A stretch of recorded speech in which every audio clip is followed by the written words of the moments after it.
estamos aquí, les da la bienvenida a la Iglesia Bíblica Atlanta. Para nosotros es un placer volverlos a ver y saber que se ven bien. Gracias a Dios, qué bueno. Vamos a orar para empezar. Nos ponemos de pie y inclinamos nuestro rostro. Señor, cuántas gracias te damos, Señor Padre bendito, porque nos das la oportunidad, Señor mío, de estar aquí, Padre Santo, para alimentar el Espíritu, Señor Padre bendito. Te damos la gloria y la honra a ti, Señor mío, porque tú eres el único y verdadero Dios, Señor mío, de este universo, Señor Padre Santo. También te pido, Padre bendito, que tú dirijas este culto, Padre bendito, que va a hacer, Señor Padre, que pongas palabras en Juan Carlos, Señor Padre bendito, y que a nosotros nos des también inteligencia para que pongamos atención y podamos entender, Señor Padre bendito, lo que tú nos quieres decir, Señor mío. Gracias porque quitas toda barrera para que pudiéramos estar aquí, Señor mío. Te pido por los hermanos que faltan por llegar, Señor mío, que si es tu voluntad que lleguen con bien, Padre mío, que puedan escuchar tu palabra. Si no, cuídalos donde quiera que estén, Señor mío. También por las alabanzas, Padre bendito, que sean para gloria y honra tuya, Señor Padre Santo. Gracias, en el nombre de Cristo Jesús te lo pedimos. Amén. Vamos a leer Proverbios 16, hermanos.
Hermanos, ¿podemos tomar nuestros lugares, por favor?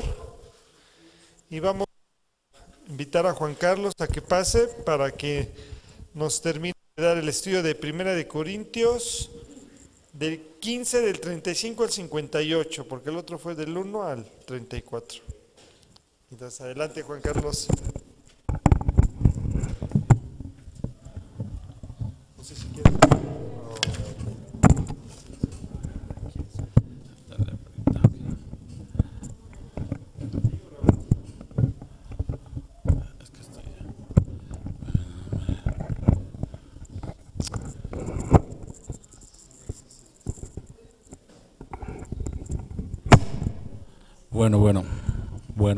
Bueno. Creo que ahí está ya. Gracias.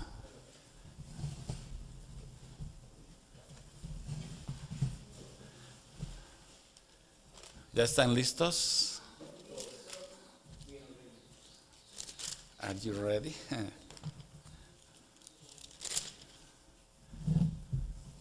Hace 8 días el pasaje fue largo. ¿Y qué creen? Que hoy también. Así que no se me desesperen.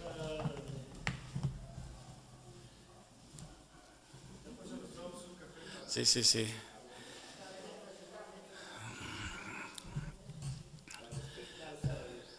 Hace 8 días comenzamos con este capítulo 15, que es el capítulo más largo de la carta a los Corintios, y además uno de los capítulos más importantes de toda la Biblia, el capítulo 15 de Corintios. Y nada más para que vayamos recordando un poquito lo que vimos hace 8 días, agarrar un poco de contexto, recordar un poco. ¿Cómo comienza el apóstol Pablo dirigiéndose a los Corintios en el capítulo 15? Lo primero que hace es recordarles el Evangelio, ¿sí? El Evangelio, ¿qué significa la palabra Evangelio? Buenas noticias, good news, buenas nuevas, buenas noticias. Y decíamos que 4 puntos abarca el Evangelio. Si el Evangelio no contiene alguno de estos 4 puntos, no es el Evangelio de la gracia. El Evangelio consiste en que Cristo murió, Cristo fue sepultado, que resucitó al tercer día y que se apareció a algunas gentes, ¿verdad? Y también Pablo les dice que el Evangelio está en armonía con el Antiguo Testamento. Ya el Antiguo Testamento profetizaba la resurrección de Jesús.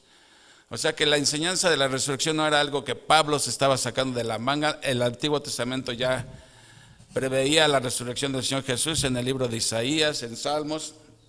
Y luego les enumera Pablo las apariciones. Jesús, después de que resucitó, hasta el día en que ascendió al cielo, transcurrieron ¿cuántos días?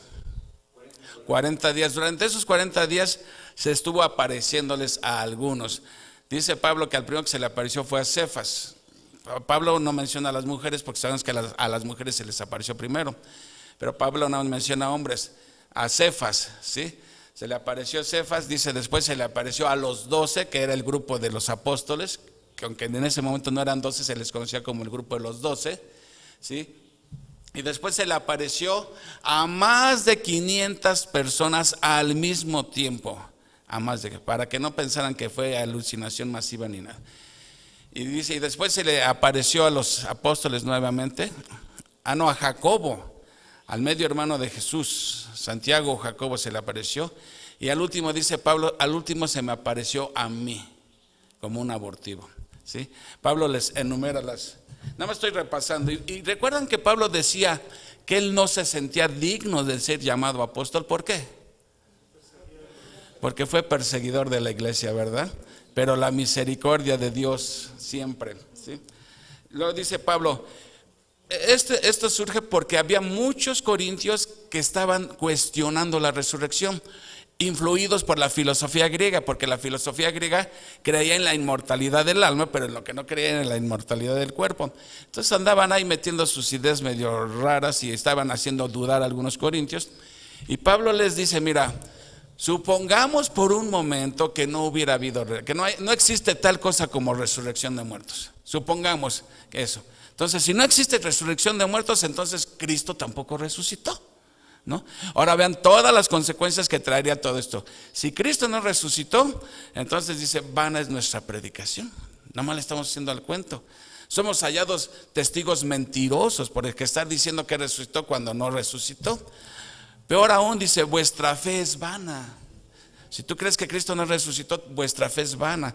Y lo peor de todo, todavía estás en tus pecados. Sigues muerto en tus pecados porque no hay quien haya pagado por tus pecados. Y dice Pablo, si no hay resurrección, entonces los cristianos somos los más dignos de lástima, ¿sí? Porque todo lo que se sufre por Cristo, para nada, dice Pablo ahí ¿sí? Luego explica así como la muerte, el pecado de Adán trajo muerte para todos nosotros, porque como dice la Biblia, cuando Adán pecó, pecamos todos, y todos heredamos la culpa y la condena de Adán. El pecado de Adán todos lo heredamos, por eso todos somos pecadores. Pero entonces dice, la muerte vino por medio de Adán, pero la vida viene por medio de Jesucristo. Y luego Pablo explica el orden de la resurrección. Dice, recordemos que cuando hablamos de resurrección estamos hablando de resurrección para gloria, porque antes de Cristo hubo resucitados, pero todos volvieron a morir. Finalmente dice Pablo, el orden de la resurrección es Cristo, las primicias. Las primicias indica que después la cosecha va a ser abundante de resucitados. Luego de esto, Cristo va a entregar el reino después de que venga la tribulación y venga el reino milenial. Cristo va a entregar todo al Padre y Él mismo se va a someter al Padre, ¿sí? Y luego otro de los puntos que tocó Pablo hace 8 días que vimos es que algunos corintios se estaban bautizando por los muertos, ¿sí? O sea, como hacen algunas sectas, por ejemplo los mormones, que si tu abuelito se murió sin bautizarse, tú te puedes bautizar en su nombre, porque para ellos el bautismo es requisito para ser salvo. Y decíamos que eso es una barrabasada, porque si el bautismo no salva ni a ningún vivo, menos va a salvar a un muerto. La cosa es que Pablo les dice, bueno, a ver, ustedes se están bautizando por los muertos, ¿por qué se bautizan si no creen en la resurrección? No tiene sentido, o sea, lo ilógico de su teología, ¿no? Si no es que Pablo esté avalando lo que hacían ellos, simplemente le dice, ¿por qué te bautizas por muertos si no crees en la resurrección? Y luego Pablo menciona, ya casi para terminar, hace 8 días, dice que él luchó contra las fieras en Éfeso, dice. Pero sabíamos que Pablo no puede estar hablando literalmente de que lo echaron a Pablo al circo romano a luchar contra los leones por una simple razón que dijimos, ¿cuál era? No, Pablo, ¿cómo no va a estar en Roma? Estuvo hasta arrestado. Porque Pablo era ciudadano romano y la ley no lo permitía que un ciudadano romano lo echaran a pelear a las fieras, ¿no? Entonces tenía que estar hablando figuradamente. Entonces, acuérdense cómo le fue a Pablo en el alboroto que hubo en Éfeso. Un alboroto no muy pequeño, que dice, o sea, querían linchar a Pablo por andar predicando a Cristo. Entonces Pablo está diciendo, si yo he luchado todo eso y todo eso he estado sufriendo por Cristo, ¿para nada?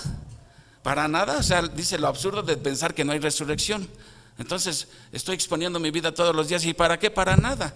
Pero ¿qué dice? Pero he aquí que Cristo ha resucitado. Cristo ha resucitado. Entonces termina diciéndoles, miren, ya dejen de estar pecando con esas ideas y tengan cuidado a quién escuchan, a quién le creen, a quién le hacen caso. Porque ese era el problema. Estaban escuchando ideas tontas y se estaban dejando seducir por esas ideas. Sin embargo, todavía hay interrogantes aquí en de la resurrección, ¿sí? La pregunta sería, o sea, Pablo en la primera parte del capítulo presenta argumentos en favor de la resurrección. Ahora lo que nos falta del capítulo es cómo van a ser esos cuerpos, cómo van a ser esos cuerpos resucitados, ¿sí? Las escrituras nos hablan mucho acerca de la creación, de la caída, de la redención, de muchas cosas, cómo se van a restaurar todas las cosas. Pero en cuanto a la resurrección, pues todavía hay muchas interrogantes, ¿sí? No da respuesta a todo. Entonces Pablo va a dar ahora respuesta, cómo van a ser esos cuerpos resucitados, pero va a utilizar analogías, ¿sí?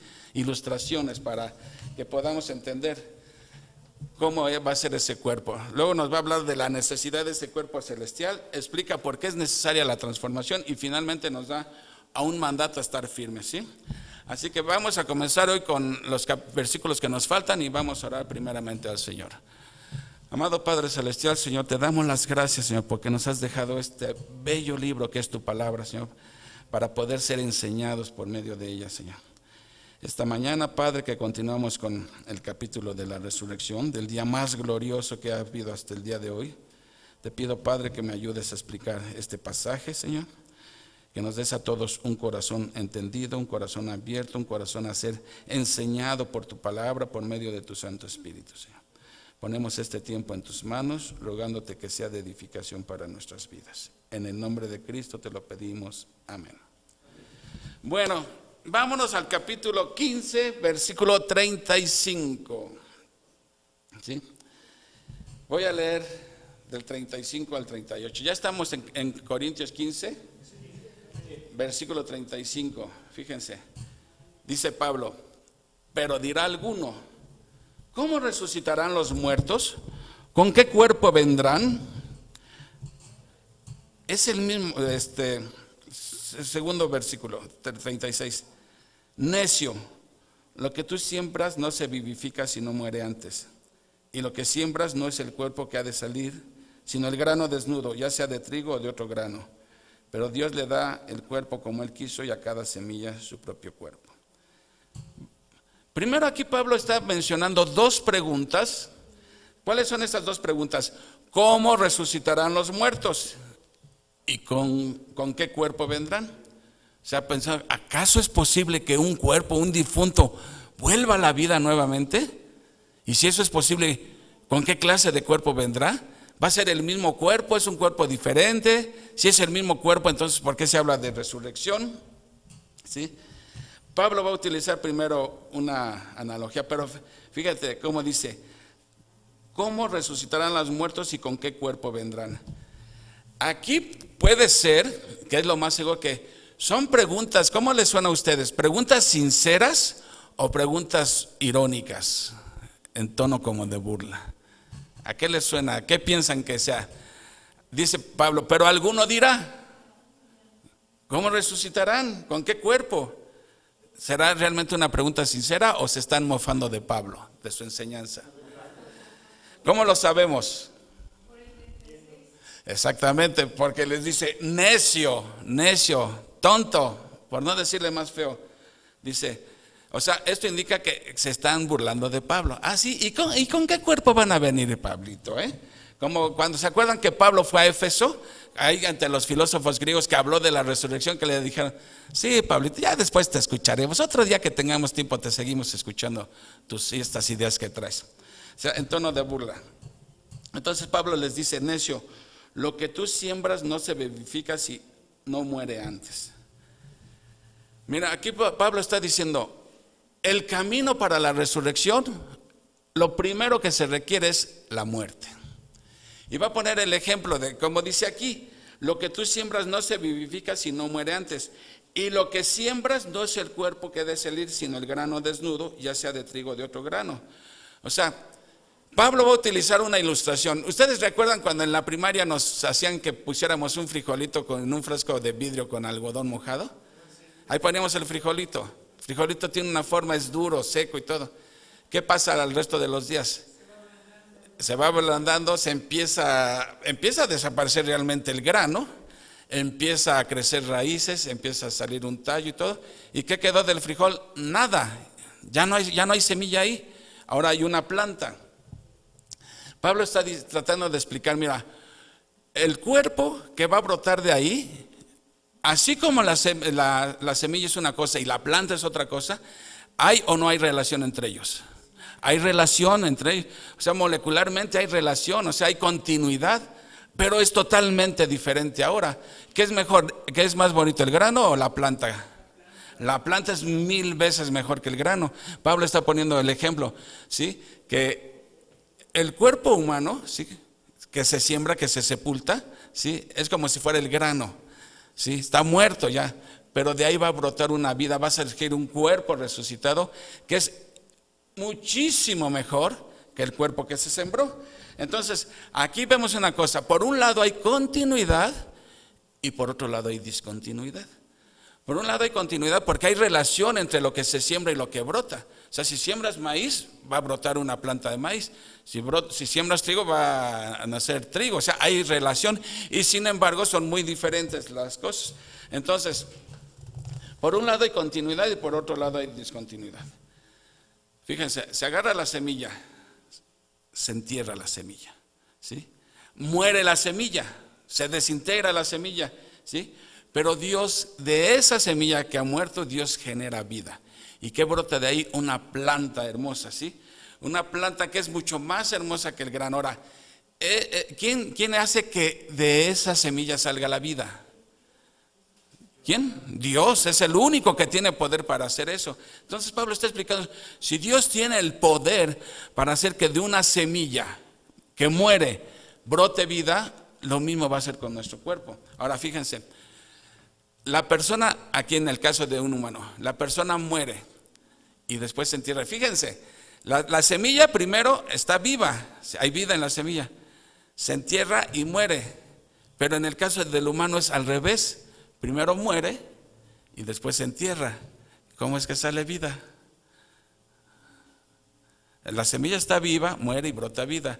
Pero en el caso del ser humano, digo, a menos que te hayan enterrado vivo, ¿no? Se supone que el humano está muerto, lo sepultan y va a brotar vida de ahí. ¿Cuál es la razón? El poder de Dios, pero hay una cosa, ese cuerpo humano, muerto ya físicamente, contiene algo. No, el alma ya está en el cielo. Contiene vida eterna, está impregnado de vida eterna ese cuerpo. Pues eso va a hacer que por el poder de Dios brote nuevamente una vida. Y el cuerpo que va a brotar va a ser igual que la planta, muchísimo mejor que el cuerpo que murió. Y ahorita Pablo nos va a dar unos ejemplos de cómo va a ser ese cuerpo, ¿sí? Ese es el cuerpo glorificado. Entonces, la primera analogía que está utilizando Pablo con esto de la semilla, ¿de qué nos está hablando? Del gran poder que tiene Dios, ¿sí? Está hablando de su gran poder. ¿Ustedes recuerdan cuál fue el versículo que les dije? Este versículo es la puerta de la fe. Si tú crees este versículo, no tienes ningún problema para creer lo que falta de la Biblia. ¿Recuerdan? Try to remember. Génesis 1:1, que dice, en el principio creó Dios los cielos y la tierra. Si tú crees ese primer versículo de corazón, lo crees que Dios creó los cielos y la tierra, estás admitiendo que Dios es inmensamente poderoso para crear los cielos y la tierra y crearlos de la nada. Bereshit bara Elohim, ¿sí? Ese verbo bara significa crear de la nada y nada más se utiliza con Dios, ¿sí? Entonces, estás hablando de un Dios inmensamente poderoso. Entonces, si Dios pudo crear toda la creación, la maravillosa creación, ¿en how many days? ¿Cuántos días? 6. Bueno, como va la inflación, a lo mejor ya 6 días, séptimo reposo. Habla de su gran poder y de su sabiduría. Ahora voy a utilizar otra analogía, ¿sí? La primera analogía que utiliza la toma de la agricultura, poniendo de ejemplo una semilla. Segunda analogía, de la zoología, de los animales. Dice, no toda carne es la misma carne, sino que una carne es la de los hombres, otra carne es la de las bestias, otra la de los peces y otra de las aves. Prácticamente está continuando con la primera. A ver, ¿el cuerpo humano se parece al cuerpo de un camarón?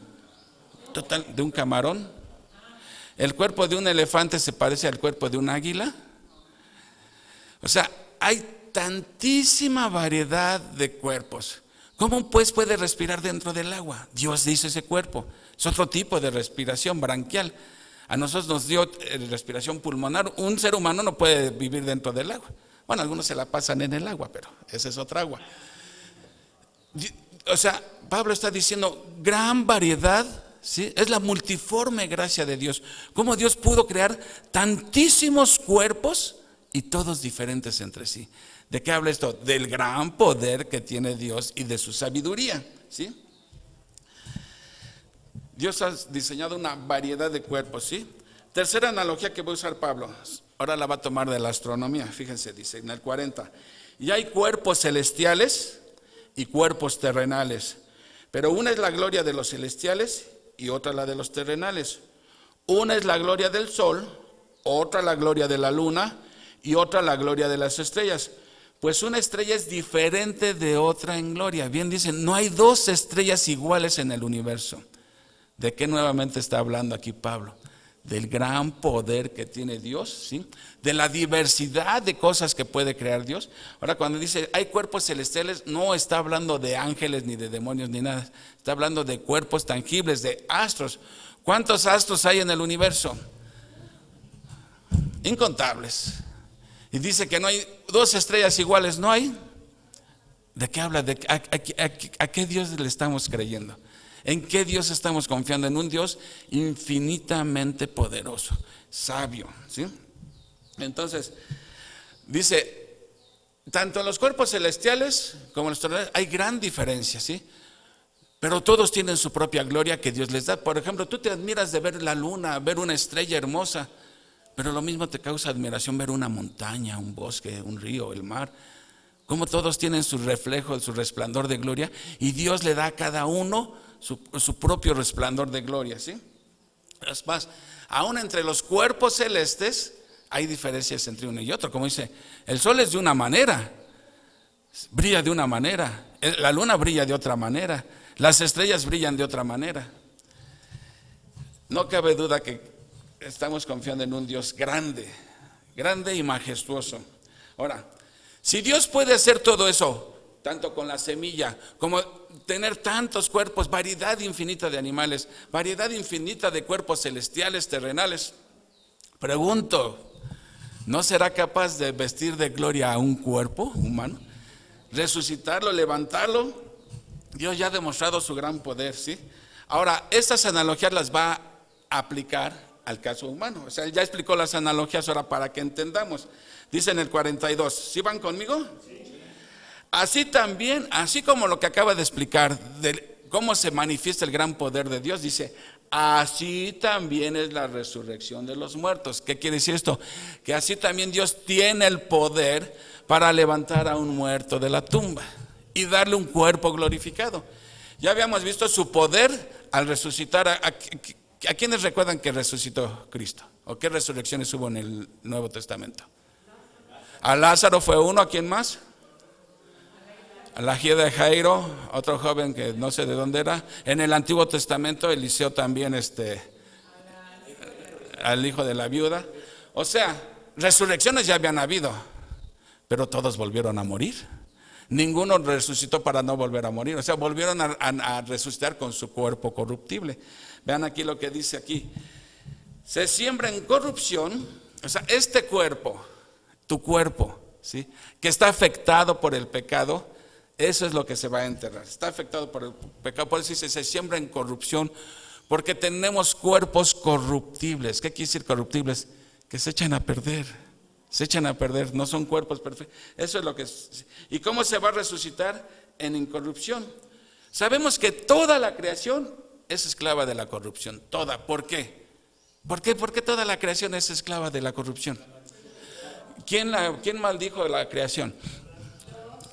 Dios fue el que. Fíjense, aquí es donde yo veo, no se han puesto a pensar, a veces hasta incluso cristianos, ecologistas que están haciendo manifestaciones en salven al planeta, y que se les olvida un detallito, que fue Dios quien la maldijo, ¿sí? Entonces, por mucho que vayan a bailar a Chalma y quieran hacer lo que quieran, esta creación, este mundo tiene fecha de caducidad. Y lo estamos viendo. Cada día está peor el mundo. Sequías, incendios, inundaciones, terremotos. Este mundo, bueno, nada más porque la Biblia prohíbe dar fechas, pero no le queda mucho a este mundo. Cristo viene, Cristo muy pronto vendrá. Bueno, cuando entierran dice, se siembra en corrupciones. Cuando enterramos a un cadáver, ¿sí?, y ese cadáver se va a descomponer, se va a desintegrar, se lo van a comer los gusanos, etc. Esa es la última humillación que va a sufrir un hijo de Dios. Su última humillación. Porque ese cuerpo que se está enterrando ahí, corruptible, dice Pablo, de ahí va a salir incorruptible, incorruptible.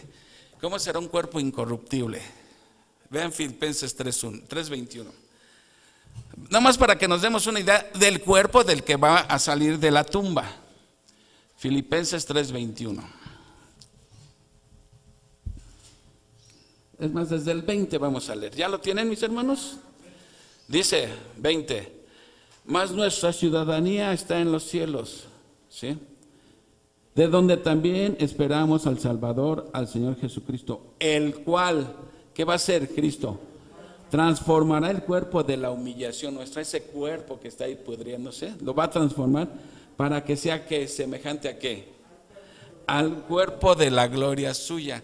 O sea, el cuerpo que vas a resucitar no es aunque va a haber relación, va a haber cosas que te identifican que, ese era Armandito, mi alma, ¿sí? Va a haber cosas, pero ya va a ser otro cuerpo. O sea, hay relación porque nos podemos reconocer, se van a conservar rasgos, vamos a ver quién es quién, pero son cuerpos totalmente diferentes. O sea, hay continuidad por un lado y discontinuidad por otra, ¿sí? Ese cuerpo va a ser resucitado en gloria, como acabamos de leer, semejante al cuerpo que tuvo Jesús. ¿Y qué características tenía el cuerpo de Jesús? Sí, pero ¿qué más? ¿Qué características? ¿Se podía tocar? Sí, se podía tocar. Podía traspasar las paredes, lo podían tocar. Cuando le dijo a las mujeres, ya no me toques más. ¿Sí? ¿Podía comer o no podía comer? Podía comer, y sin embargo no necesitaba comer, pero podía comer. Podía aparecer y desaparecer. Eso es un cuerpo, ya no estaba sujeto ni al espacio ni al tiempo, un cuerpo glorificado. Ok, entonces dice el 43, se siembra en deshonra. Si se siembra en deshonra, ¿cómo se va a resucitar? Dice, en gloria. Fíjate, en el funeral la gente muestra mucho respeto por el muerto. Pero ya la muerte ha despojado al ser humano de todo honor, de toda honra lo ha despojado, ¿sí? Es como encomendar al polvo, a la tierra, el cadáver, o sea, ahí se queda el difunto, como encomendado ahí a la tierra, ¿sí? Y cada vez que hay un sepulcro, o sea, cada vez que se entierra a alguien, es un recordatorio de ¿qué? De Génesis 3:19. Cuando Adán desobedeció, ¿qué le dijo Dios? Del polvo fuiste tomado y al polvo vas a regresar. La maldición, sí que hubo, ¿sí? Ya el pecado había entrado al mundo. Ok. Cada entierro es un recordatorio, pero ese cuerpo, sí, que va a resucitar en gloria, ya no se va a volver a enfermar. Imagínate qué padre. Nunca más dolor de estómago, dolor de cabeza, dolor de ciática, ¿cómo? Ciática lumbar y cervical. Ya no te va a doler ni el juanete. Qué padre, ¿no? Cuerpos que ya no se van a enfermar, que ya no van a morir nunca, ya no les va a doler nada. Y hoy te vamos a explicar por qué es necesario ¿sí? Luego dice, se siembra en debilidad. ¿Cómo se va a resucitar? En poder. Exactamente, se siembra en debilidad, se resucita en poder. Cuando la muerte arranca el alma de un cuerpo, ese cuerpo queda totalmente débil, ya no tiene poder para nada, ¿sí? Es una cáscara ya, donde habitó un alma. Ese cuerpo ahora es una cáscara. Pero cuando ese cuerpo Dios lo levanta y se vuelve a reunir con esa alma que tenía. A ver, voy a traer unas preguntas. A ver, cuando un cristiano muere, ¿qué pasa con su alma? Al momento murió a las 11:30 causa de hora de muerte, 11:30. ¿Qué pasó con su alma ahí? Ahí hubo separación de su alma y de su cuerpo. ¿Qué pasó, Cari? No, pero si es cristiano. Exactamente. Cuando muere un creyente, su alma va en ese momento, ipso facto, right away, inmediatamente, al cielo. Enseña en la Biblia que Jesús manda ángeles para llevar esa alma. Y Jesús le dice, entra en el gozo de tu Señor. Pero el cuerpo, ¿qué pasó con el cuerpo? Ahí se queda, ahí se lo van a comer los gusanos. Pueden pasar cientos de años, se va a desintegrar ahí. Hasta los gusanos se van después a morir también. O puede ser cremado. O ¿qué tal si murió en el mar y se lo comió un tiburón? Así le pasó a Mickey Laure, ¿no? Que se lo comió el tiburón, ¿no? Ay, que me come el tiburón, ¿no? ¿Qué pasa ahí? ¿Será problema para Dios eso? O sea, Dios está supeditado a que, híjole, no lo vayan a incinerar, no se lo vaya a tragar el tiburón, porque si no, ¿cómo lo voy a...? No. Ya vimos que Dios tiene poder inmenso. No hay nada imposible para Dios. Entonces, cuando venga la resurrección, esa alma mientras está con el Señor, el cuerpo está descomponiéndose, pero cuando venga el Señor en el rapto, ¿sí?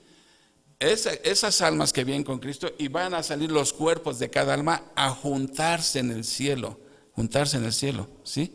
Y ya lo vamos a ver ahorita, ¿sí? ¿Qué pasa si el que murió no era creyente? También se fue al difunto, también se fue al sepulcro. ¿Y su alma dónde decías, Cari? Bueno, hay que ser muy específicos. Al Hades, que es la antesala del infierno. Porque en la Biblia tenemos el Tártarus, que traducen como infierno, tenemos el Hades, que lo traducen como infierno, y tenemos el Gehenna, que lo traducen como infierno. Pero son tres cosas diferentes. El alma del incrédulo va al Hades, pero la Biblia dice que es un lugar de tormento. Ahí está su alma, su pura alma nada más. Su cuerpo también sigue descomponiéndose. Este va a resucitar. También va a resucitar después del milenio, dice la Biblia.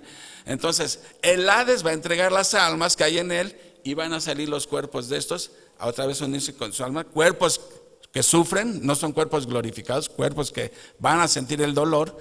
¿Y qué va a pasar con ellos? Esto es aterrador, de verdad, aterrador. Nada más de leerlo se espanta uno. Se abren los libros, y el que no fue hallado en el libro de la vida, que dice, fue arrojado al lago de fuego, que ese es el infierno final, ¿sí? El Hades es como una antesala. El infierno, porque en el Hades nada más está la pura alma. En el Gehenna, en el lago de fuego, va a estar el alma con su cuerpo. ¿Y por cuánto tiempo va a ser atormentado? Eso es lo que, híjole, se enchina la piel nada más de pensar que una persona se es atormentada por toda la eternidad. ¿Ven por qué es importante conocer esto, mis hermanos? Bueno, entonces se siembra en debilidad, se resucitará en poder. 44, se siembra cuerpo animal, resucitará cuerpo espiritual. Hay cuerpo animal y hay cuerpo espiritual. Este versículo 44 viene resumiendo todo lo que viene diciendo Pablo, ¿sí? Ahora, cuando dice Pablo, hay cuerpo espiritual, ¿a qué suena? Cuerpo espiritual. Sí, habla de un creyente, pero ¿qué diferencia hay entre un cuerpo natural, o como dice aquí, cuerpo animal, y cuerpo espiritual? No. Todos nosotros tenemos un cuerpo. Bueno, aquí miren, es que la traducción aquí no ayuda mucho. En la Reina Valera pusieron cuerpo animal, ¿sí? Pero en el griego más bien quiere decir un cuerpo natural, ¿sí? La palabra es, sí, soma suquino es la palabra. Soma es cuerpo, suquino es animal o natural, pero es más bien la traducción va a natural. Es un cuerpo natural con el que nacemos, un cuerpo físico, pues, ¿sí? Este cuerpo físico lo heredamos de Adán, ¿sí? Este cuerpo está, yo entiendo por qué le llaman unos carnales. Y bueno, cuerpo espiritual no significa espíritu, no está hablando Pablo de que vamos a tener un cuerpo de espiritual. O sea, Pablo no está diciendo que vamos a ser en la eternidad espíritus, no se está refiriendo a eso, La Biblia no enseña en ningún lado, porque entonces tendrían razón los filósofos griegos, que lo único que perdura es el espíritu, ¿sí? El alma. Pero Pablo está diciendo, utilizando la palabra soma, neumaticón, que soma es cuerpo tangible. Lo que quiere decir Pablo es que nuestro cuerpo está gobernado por nuestras tendencias animalescas, nuestras tendencias naturales, nuestra atracción a la carne, ¿sí? Somos gobernados por nuestros propios instintos naturales. Un cuerpo espiritual va a ser también un cuerpo físico, pero gobernado 100% por el Espíritu Santo. ¿Por qué? Porque ya no va a existir el pecado. Entonces vamos a ser gobernados por el Espíritu Santo 100%. Ese es un cuerpo espiritual. Mientras ahorita tenemos un cuerpo natural o un cuerpo animal, porque qué bueno fuera que el Espíritu nos gobernara 100%, pero sabemos que no. A veces gana la carne. ¿Sí me explicó? Entonces, miren, para alguien que no conoce de Cristo, alguien que no es cristiano, dicen, le es imposible no pecar. Sí, vayan analizando esto. Antes de Cristo, sin la ayuda del Espíritu Santo, es imposible no pecar. Bueno, ahora ya me convierto a Cristo, ya soy cristiano. ¿Qué pasa ahora? Ahora me es posible no pecar. Me es posible no pecar, porque también de repente ahí pecamos, ¿sí? Pero ahora ya tengo la posibilidad de no pecar. Viene la tentación y Dios me da el poder de aguantar la tentación y muchas veces salimos avantes, ¿sí? Entonces me es posible no pecar. Pero ya cuando tengamos un cuerpo glorificado, va a ser que imposible pecar. ¿Me explico? Entonces, antes de Cristo, imposible no pecar. Ya con Cristo, posible no pecar y después, imposible pecar. Porque ya el pecado quedó desterrado, Satanás ya fue arrojado al agua de fuego. Tenemos ahora controlado 100% por el Espíritu Santo. Bueno, ahora aquí Pablo va a explicar la resurrección a manera de un contraste, haciendo un contraste entre Adán y Jesucristo. Dice en el 45, así también está escrito, fue hecho el primer hombre Adán, alma viviente, el postrer Adán, espíritu vivificante. El primer Adán no tenemos duda en a quién se está refiriendo. Está hablando del relato de Génesis, de Adán, el primer hombre que existió sobre este planeta, de él está hablando, ¿sí? Dice, el primer hombre fue alma viviente, ¿sí? El postrer Adán, ¿quién es el postrer Adán? Cristo, ¿sí?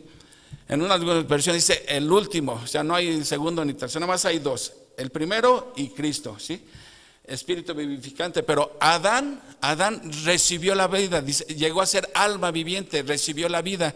Pero en el caso de Jesús, Él es espíritu vivificante. O sea, Jesús otorga la vida. Mientras que Adán la recibió, Cristo es capaz de otorgarla, ¿sí? Ahí está el contraste, ¿sí? Más lo espiritual, versículo 46, no es primero, sino lo animal, luego lo espiritual. O sea, primero tenemos que tener un cuerpo natural, como el que tenemos ahorita. Antes de tener, ¿qué? Un cuerpo espiritual. ¿Cuándo tendremos ese cuerpo espiritual? Hasta que llegue la resurrección. Mientras, a batallar con este cuerpo. El primer hombre es de la tierra, terrenal, versículo 47. El segundo hombre, que es el Señor, es del cielo. Otro contraste. Aquí viene algo interesante en el 48. ¿Cuál el terrenal? Tales también los terrenales. ¿Y cuál el celestial? Tales también los celestiales. O sea, como fue Adán, así vinimos a ser todos pecadores. Adán pecó, nos pasó la herencia del pecado, ¿sí? Y por eso todos nacemos pecadores. Nuestros padres eran pecadores, nuestros abuelitos, y así vamos siguiendo la genealogía hasta llegar a Adán. Por eso todos pecamos, por cuanto todos pecaron y están destituidos de la gloria de Dios, ¿sí? Entonces, como fue Adán, así somos nosotros. Ahora, ¿cuál es el hombre celestial? El celestial es Cristo. Así como Adán nos afectó a todos nos vamos a ver afectados por Cristo, ¿sí? ¿Por qué?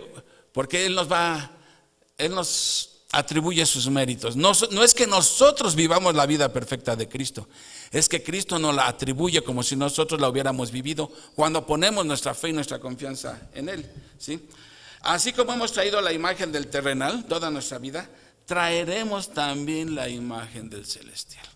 Entonces ya vimos cuál es esa imagen, la del Señor, un cuerpo glorificado, un cuerpo perfecto, 100% incapaz ya de pecar. Imagínense qué padre eso, que ya no pequemos en la eternidad. Pues ya no van a existir las tentaciones, los malos, pues nada, ¿sí? Entonces, Adán y Cristo son los dos grandes representantes de la humanidad, ¿sí?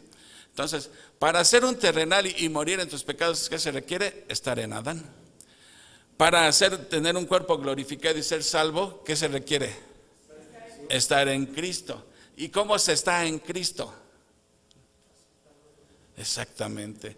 Poniendo nuestra fe en Jesucristo, reconociendo primeramente que somos pecadores. Primeramente, reconociendo que somos incapaces de salvarnos por nosotros mismos. Reconociendo que Cristo vivió una vida 100% perfecta, ¿sí? Y que murió por nuestros pecados, para pagar nuestra culpa, murió Cristo. Y que por fe aceptamos ese regalo, ¿sí? ¿Es difícil creer esto? ¿Por qué muchos no lo creen entonces? Satanás, miren, por un lado, varias razones. Satanás les tiene cegado el entendimiento. Otra razón, aman su pecado. Jesús también lo dijo, aman su pecado. Entonces, para despertar a un muerto espiritual, ¿qué se requiere? Que Dios lo toque. ¿Sí? Así como nos tocó a nosotros, fue por pura gracia y misericordia. Si no, estaríamos igual de perdidos nosotros, ¿sí? Entonces siempre vale la pena preguntarnos, ¿estoy en Adán o estoy en Cristo, ¿sí? Eso es bien importante, esa es la gran diferencia. Versículo 50.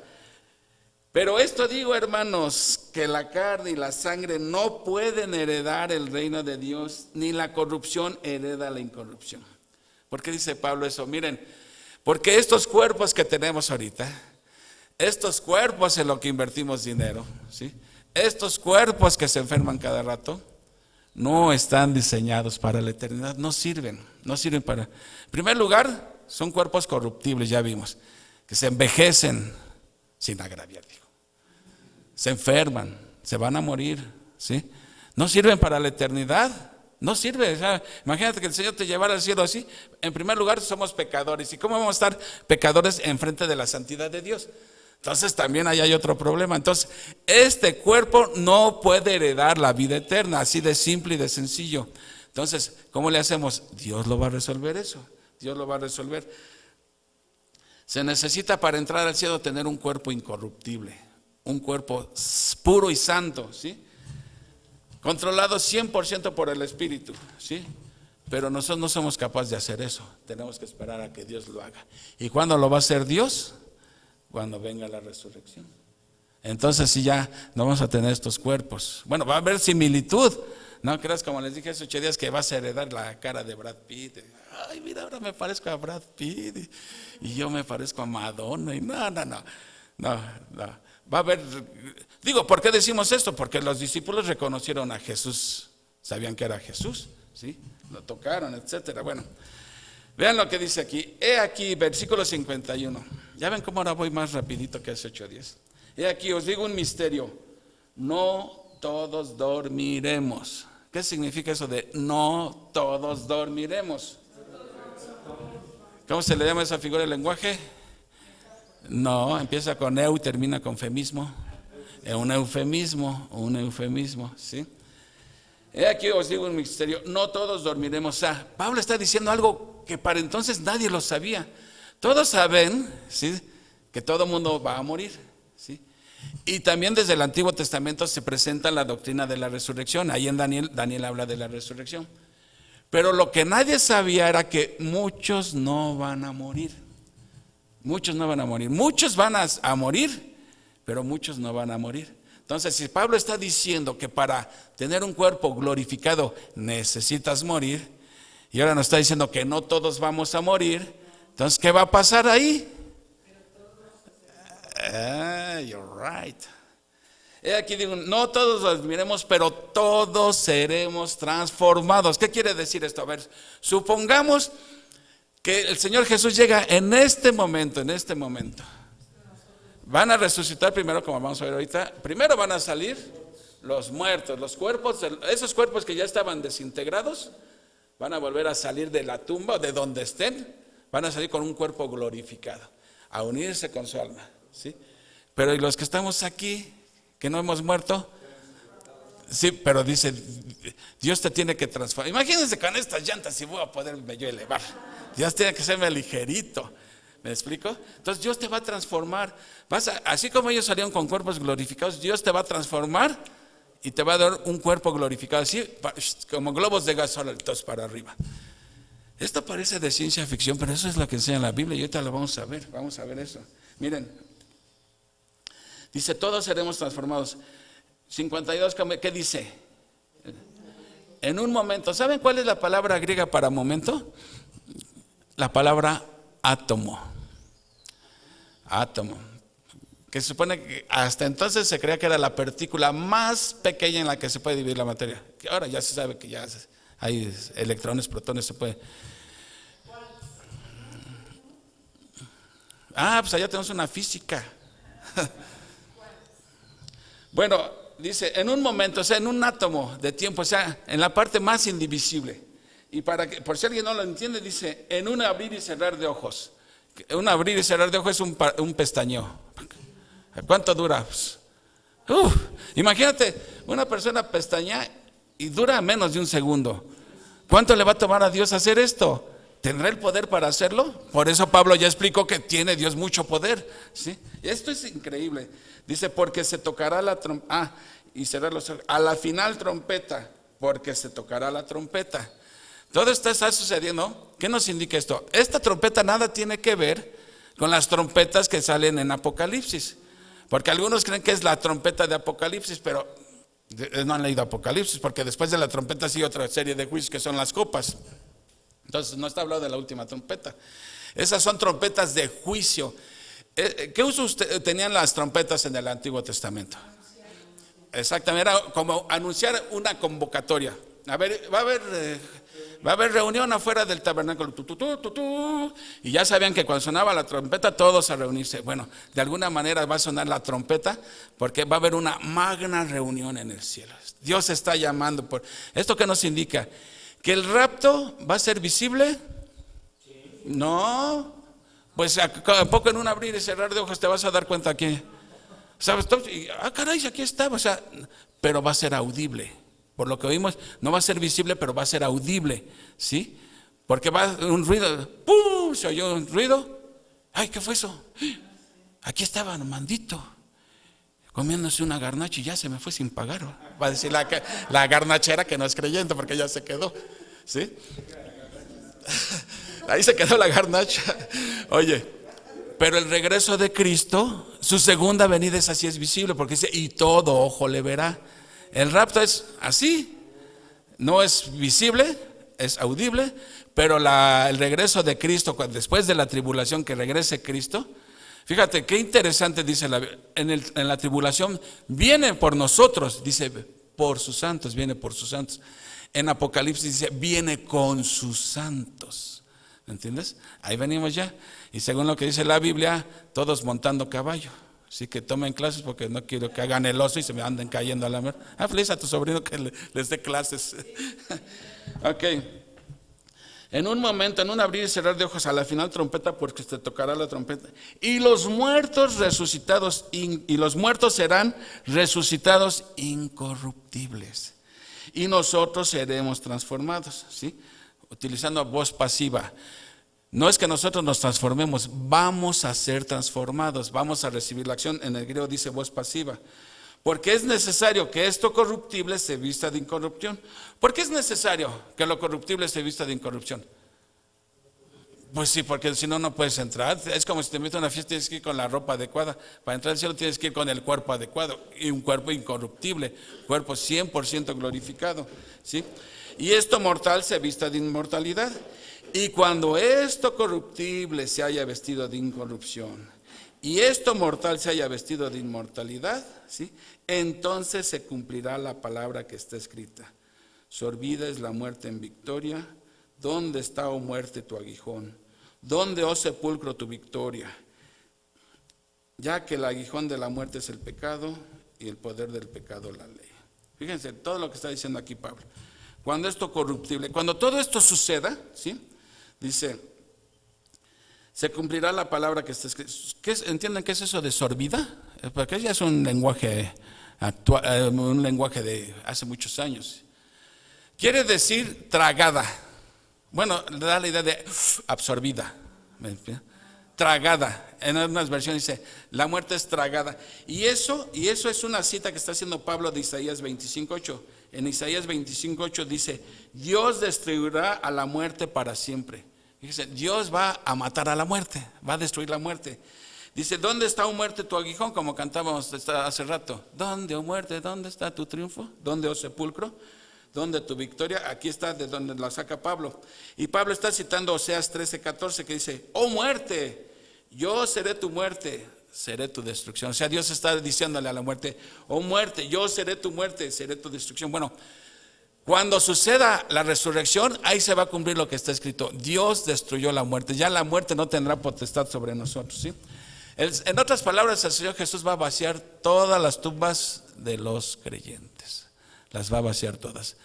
Imagínense, por eso decimos que el regreso de Cristo es el día más importante de la cristiandad.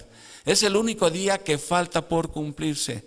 Se cumplió su nacimiento, se cumplió su muerte, se cumplió su resurrección, pero todavía falta cumplirse. Y si todo lo que se ha escrito en la Biblia, todo se ha cumplido, ¿hay alguna razón para pensar que esto no se va a cumplir? Claro que se va a cumplir. Como dice su presidente, me canso ganso. Se va a cumplir, ¿sí? Dice del 55, ya que el aguijón de la muerte es el pecado y el poder del pecado la ley, ¿sí? Aquí está interesante, dice, ya que el 56, dice, ya que el aguijón de la muerte es el pecado y el poder del pecado la ley. ¿Y cuál es el poder del pecado? La ley, ¿sí? Entonces, miren, vamos a analizar esto, dice, ¿cuál es el aguijón de la muerte? Dice, el pecado. Y el poder del pecado es la ley. ¿Qué quiere decir esto? ¿Por qué morimos nosotros? Lógico. Los únicos que no se van a morir son los que nunca han pecado. ¿Conocen alguno? Entonces todos se van a morir. ¿Por qué? Porque todos hemos pecado. Ahora, ¿por qué pecamos? Por un lado, por esa naturaleza pecaminosa. Pero ¿cómo estamos conscientes de que hemos pecado? Por la ley. Porque la ley nos da conciencia del pecado. ¿Se acuerdan cuando estudiamos Romanos? ¿Sí? Y cuando la ley te dice, no hagas esto, tu carne, ¿qué dice? Más lo quiero hacer. Entonces lo que hace la ley es agitarte las pasiones para que peques más. A un niñito le dices, no hagas esto, y es lo primero que va y hace. Lo primero, así somos. Cuando algo se te prohíbe, más lo quiere uno hacer. Pablo decía, yo no codiciaría si no la ley no hubiera dicho que no debo codiciar. Es cuando me di cuenta que yo codicio. Entonces, ahí está la relación entre la muerte, la ley y el pecado, ¿sí? La muerte viene por consecuencia de nuestro pecado. Y el pecado viene porque la ley, ¿sí?, que es buena y santa, nos despierta, nos agita los pecados, ¿sí? Pero cuando todo eso suceda de la resurrección, dice, todos seremos transformados. Entonces ya la muerte no tiene poder sobre de ti. Ya no, ¿por qué? Porque ya tienes un cuerpo incorruptible, ¿sí? Haz de cuenta que nuestro cuerpo humano es un vaso con arena, ¿sí? Y la ley es el agitador. En cuanto hace así la ley, cómo se pone toda turbia el agua. Eso es lo que hace la ley, ¿sí? Entonces ya vimos cuánto nos va a tomar eso en un abrir y cerrar de ojos. Entonces, el pecado es la causa de la muerte y el conocimiento del pecado viene por medio de la ley, ¿sí? Esa ley, entonces, aquí es cuando, como Pablo dice en Romanos 7, ¿quién me librará de este cuerpo de muerte? O sea, como cristianos libramos luchas todos los días. Todos los días estamos librando luchas con nuestra carne que se quiere rebelar en contra de los mandatos de Dios. ¿Quiénes son los únicos que no libran luchas? Pues los incrédulos. Que ellos pecan y no están librando una lucha y hasta se deleitan, ¿sí? Dice en el 57, mas gracias sean dadas a Dios que nos da la victoria por medio de nuestro Señor Jesucristo. Entonces todo esto es mérito de Dios. Esto nos humilla a nosotros, ¿sí? Entonces, el último versículo. Entonces, después de todo lo que ha venido diciendo Pablo a lo largo de todo el capítulo 15, Pablo lo resume o lo sintetiza en un solo versículo. Como consecuencia de todos los 57 versículos que les he explicado, dice Pablo, así que es en consecuencia, por tanto, hermanos míos amados, fíjense con la ternura que les habla Pablo a los Corintios, estad firmes y constantes, creciendo en la obra del Señor, siempre sabiendo que vuestro trabajo en el Señor no es en vano. Así que como consecuencia de todo esto, si nosotros realmente entendemos esto, te vas a dar cuenta que el entender esto tiene que forzosamente afectar tu vida. No puede uno quedarse impávido ante semejantes verdades y semejante grandeza de Dios y semejante regalo que Dios tiene para nosotros. Tiene que afectar tu vida presente hoy, ¿sí? ¿Qué modo está ese verbo? Imperativo, o sea, no es una sugerencia, es un mandato. Estar firmes y constantes creciendo. Firmes y constantes, ¿qué significa? ¿Qué sería lo contrario? Pero estar firme y constante es lo contrario de andar vacilando, tambaleando, no sé qué. Hoy sí me siento espiritual, mañana no, y andas así como hoja que arrastra el viento para allí y para acá. Según como me sienta, actúo. Gran error. Aquí Pablo tenemos que ser firmes siempre. No hoy sí, mañana no y hoy sí, no. Siempre dice, estar firmes y constantes creciendo. Entonces, ¿cuál es el mandato? A crecer. ¿Pero crecer qué? ¿Mondongo? Crecer espiritualmente. ¿Y cómo se crece espiritualmente? Estudiando la palabra. ¿De vez en cuando? ¿O cómo dice aquí? Siempre. Siempre he dicho que aun creyente genuino no lo andas correteando para que quiera estudiar la Biblia. O sea, tienen sed por la palabra, hambre por la palabra. Ahora, no nada más nos exhorta a crecer, sino en la obra del Señor, ¿sí? A veces quisiéramos no servir aquí en la iglesia en nada, ¿sí? Porque, mira, quizá nunca recibas ni un gracias por lo que hiciste en la iglesia o en cualquier ministerio. A lo mejor nadie te dio las gracias y eso desanima. Pero aquí te está diciendo que tu trabajo no está pasando inadvertido para Dios. Dice, sabiendo que vuestro trabajo en el Señor no es en vano. Eso nos debe de animar, mis hermanos.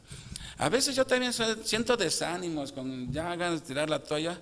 Digo, ¿está valiendo la pena esto? No está valiendo la pena. Pero ahora que estaba yo viendo esto, pues tengo que estármelo recordando constantemente, sabiendo que vuestro trabajo en el Señor no es en vano, no es en vano. Dios sí está tomando nota. Entonces, ¿en qué consiste la obra del Señor? Pues predicar y enseñar su palabra, enseñar y predicar el Evangelio, aplicar la Biblia a nuestras propias vidas, ¿sí? Como Esdras, ¿sí? Preparaba su corazón para él también cumplirla. Edificarnos unos a otros. Eso es bien importante. La Biblia da un mandato, edificándonos unos a otros. El que no viene a la iglesia, ¿en qué nos está edificando si no viene? En nada nos es. ¿O en qué podemos edificarlo nosotros a él si no viene? ¿Me explico? Entonces, esa es la manera de edificarnos. Uno, primero, reuniéndonos, tener contacto. Si no, ¿cómo vamos? Amando al prójimo como a ti mismo. Jesús dijo, ama a tu prójimo como a ti mismo. Y todos lo han entendido al revés. Unos piensan que el Señor te está diciendo, ámate, ámate. No, no, no. Lo está diciendo Jesús, lo dijo al revés. Tienes que amar a otros como te amas a ti mismo, porque por naturaleza nos amamos a nosotros mismos. Somos ególatras. Pensamos primero en nosotros. Entonces, lo que está diciendo Jesús, así como te amas a ti mismo, ¿sí? Así ama a los otros. Así como eres de importante tú, para ti, tienen que ser los demás importantes. Eso es, nada más que uno es bien abusado y lo pone uno al revés, que el Señor te está diciendo, no te tengas en tan poca estima, ámate, mira. No, uno por naturaleza siempre se tiene en más alta estima de lo que en realidad somos, ¿sí? Entonces uno debe de amar a los demás como se ama uno a sí mismo. Ahora, otra manera de llevar a cabo la obra de Dios es teniendo la firme convicción de cumplir sus mandamientos, ¿sí? O sea, sabemos que nuestra obediencia al Señor no es perfecta, ¿sí? Pero es sincera. De verdad tratamos de obedecer al Señor. ¿Que fallamos? Claro que fallamos, ¿sí? Pero tu estilo de vida demuestra obediencia a la palabra de Dios. Lo contrario del que su estilo de vida muestra total indiferencia a la palabra de Dios. ¿Y por qué tratamos de obedecerle al Señor lo mejor que podemos? Pues porque estamos agradecidos con Él, ¿sí? Agradecidos por la salvación que Él nos ha dado por medio de Cristo. Agradecidos por lo que nos está prometiendo, tener un cuerpo que ya no vas a gastar en los sartán ni nada de eso, hermanito. Ya se acabó ya todo eso. No vamos ya. Lo siento por los que tienen farmacia, porque allá no va a haber farmacias, nadie se va a enfermar. Sí. Además nos dice creciendo. Esa palabra creciendo quiere decir rebosando, desbordando, o sea que no hay límite. O sea, no puedes llegar a un momento en que digas, ya crecí demasiado, ya no tengo más que crecer. No, aquí Pablo dice sin límites, o sea, seguir creciendo, no hay fiesta de graduación. Siempre hay algo que hacer en la obra de Dios, ¿sí? Así como su amor de Dios por nosotros se extiende sin medida, así debe ser nuestro servicio a Él, sin medida. No que, no, yo ya hice lo suficiente. No, siempre hay algo más que hacer, ¿sí? Y además, última razón por la que debemos de hacer esto, porque ¿qué dice? Porque no es en vano. No es en vano. Miren, Hebreos 6:10 dice, porque Dios no es injusto para olvidar vuestra obra y el trabajo de amor que habéis mostrado hacia su nombre, habiendo servido a los santos y sirviéndoles aún. Te digo, quizá nunca nadie te dé ni las gracias por lo que estás haciendo en la obra de Dios. Pero Dios todo lo está viendo, Dios todo lo está tomando en cuenta. Cuando venimos a la iglesia, pues no piensen que le hacemos, ni me hacen un favor a mí, ni a Dios. O sea, ¿por qué venimos a la iglesia? Sentimos la necesidad de aprender de su palabra, porque si no aprendemos de su palabra es como un ciego andando así pues un ciego con todo tropieza, ¿no? Pues sí, o sea, como perro sin dueño, dice, ¿no? Bueno, vamos a orar, mis hermanos. Amado Padre Celestial, te damos las gracias por este bello capítulo, Señor, que quedó en tu palabra contenido. Agradecemos que algún día nos has de levantar de la tumba, Señor. Sabemos que ahora tenemos cuerpos corruptibles, cuerpos que algún día han de estar en el sepulcro, o solo tú sabes cómo terminarán nuestros cuerpos. Pero tenemos la certeza absoluta de que ahí no termina todo, Señor. Tú levantarás nuestros cuerpos incorruptibles, cuerpos diseñados para vivir contigo toda la eternidad, Señor. ¿Y cómo podemos pagar todo esto, Señor? En realidad no podemos pagarlo con nada, simplemente agradeciendo lo que tú has hecho por nosotros. ¿De qué manera? Obedeciéndote, Señor, sirviéndote, Señor, amando a nuestros semejantes, ¿sí? Te damos las gracias por todo esto, Señor. En el nombre de Cristo te lo doy. Estamos pidiendo, te rogamos que este mensaje toque nuestros corazones, porque te lo estamos pidiendo en el nombre de nuestro Señor Jesucristo. Amén. Listo, mis hermanos.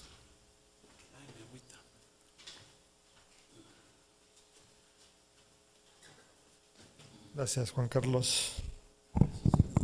Gracias.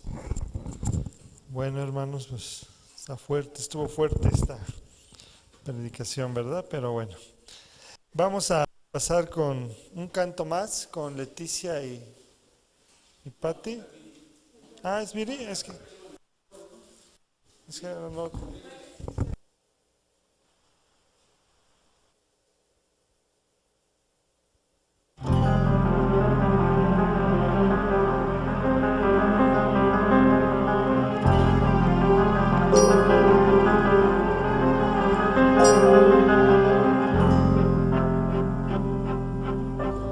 En una cruz, por mí su sangre derramó, con mis pecados él cargó, después murió. 3 días después resucitó,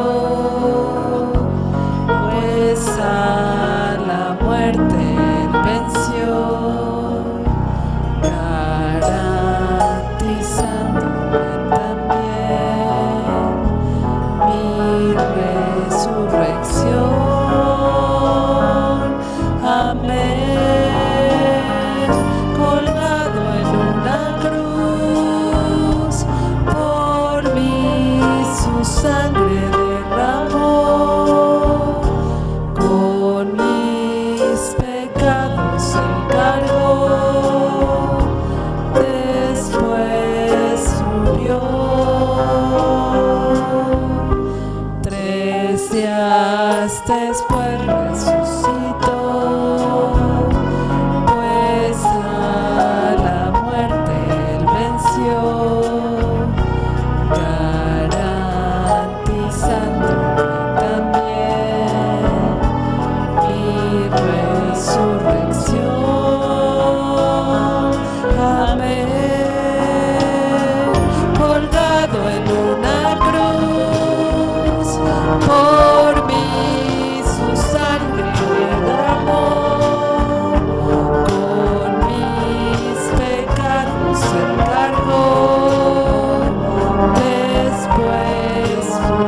hermanos, seguimos con el programa. Testimonios.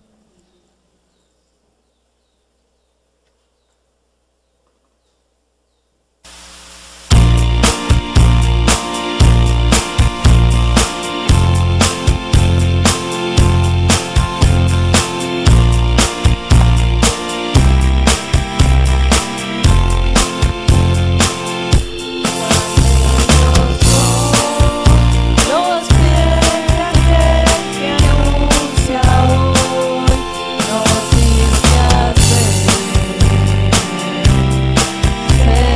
Señor,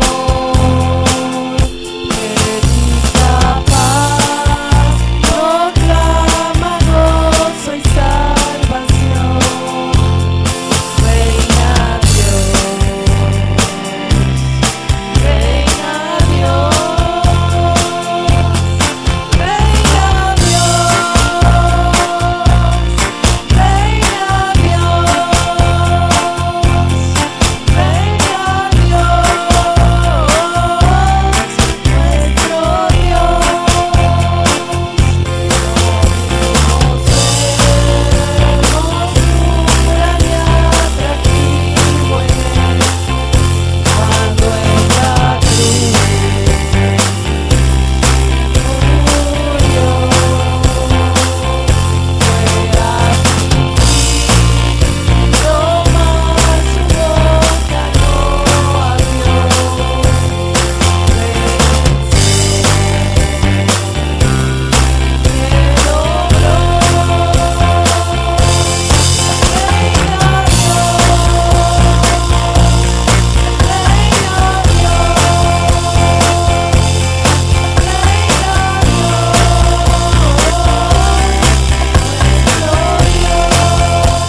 Padre bendito, sabemos que tú eres un Dios de paz, de gozo, Señor Padre bendito, de sabiduría, Señor Padre mío, que eres omnipotente, omnisciente, omnipresente, Padre bendito.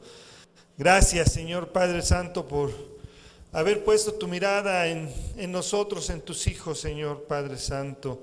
Gracias, Señor mío, porque nos das la oportunidad de poder saber, Señor mío, más de ti, Señor Padre Santo. Te pido, Padre bendito, que seamos constantes, Padre bendito, en la oración, constantes en estar estudiando, en estar preparándonos, Señor Padre Santo. Sabemos que no somos nosotros, tú eres, Padre bendito, el que nos das ese poder, esa sabiduría para que podamos nosotros entender tu palabra, Señor Padre bendito. Que estemos siempre afanosos a ti, Padre bendito, que tú nos des fortaleza, Señor Padre bendito, que tú nos sigas dando ánimo, Señor Padre, que no decaigamos, Señor Padre bendito. Que estemos firmes siempre contigo, Señor Padre bendito, porque creemos en lo que dice tu palabra, Señor Padre, en lo que tú dices, Señor Padre bendito, como nos lo acabas de decir, Señor Padre bendito, aquí en Corintios 15, Señor Padre Santo. Te pido que podamos ir irnos en paz, Señor Padre bendito, y con la bendición tuya, Señor Padre Santo, y que podamos tener un domingo agradable con nuestras familias, Señor Padre bendito, o con las personas que vayamos a estar, Señor Padre bendito, y que tengamos una semana de trabajo, Señor Padre bendito, y que proveas a los que no tienen trabajo, que les des un trabajo, Señor Padre, que nos proveas de alimentos, Señor mío, de salud espiritual sobre todo, Señor Padre Santo. Gracias, te damos las gracias en el nombre de tu amado Hijo Jesucristo, Señor nuestro. Amén. Estamos despedidos, hermanos.